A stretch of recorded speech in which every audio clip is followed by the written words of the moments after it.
యేసు రక్తమే జయం. పరిచర్య ప్రైజ్ ద లార్డ్. మార్చి 24వ తేదీ 2025. ఈరోజు దేవుని వాక్యము. వారు ఎవరునూ లక్ష్య పెట్టని సియోననియు వెలివేయబడినదనియు నీకు పేరు పెట్టుచున్నారు.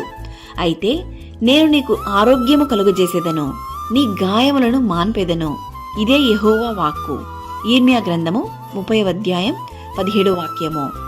అవును క్రీస్తునందు ప్రియులారా, చాలా సందర్భాలలో ఇతరులు నన్ను లక్ష్యము చేయుట లేదు, నేను అందరి చేత వెలివేయబడుచున్నాను అని దిగులు చెందుతూ ఉంటాము.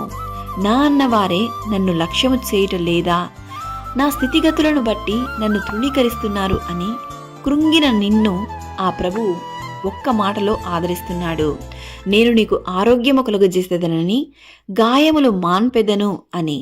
అందుకే 2000 సంవత్సరాల క్రితం క్రీస్తు నశించిన దానిని వెదకి రక్షించుటకు, గాయములను మాన్పుటకు, కృంగిన వారిని లేవనెత్తుటకు, రోగులను స్వస్థపరచుటకు, పాప బంధకాలలో ఉన్న వారిని విడిపించుటకు శరీరధారిగా ఈ లోకానికి వచ్చెను.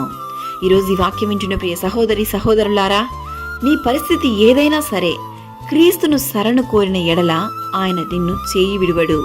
ఆయన మిమ్మును పాప బంధకాలలో నుండి విడిపించి, వ్యసనాల నుండి, అనారోగ్య పరిస్థితి నుండి విడిపించి రక్షించుటకు ఆయన సిద్ధంగా ఉన్నాడు.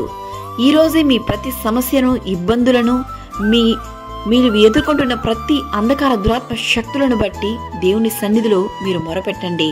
ఆ ప్రభువైన అయిన క్రీస్తును ప్రార్థనలో విన్నపించి మీ జీవితాలను ఆ క్రీస్తు యేసు హస్తాలకు అప్పగించండి.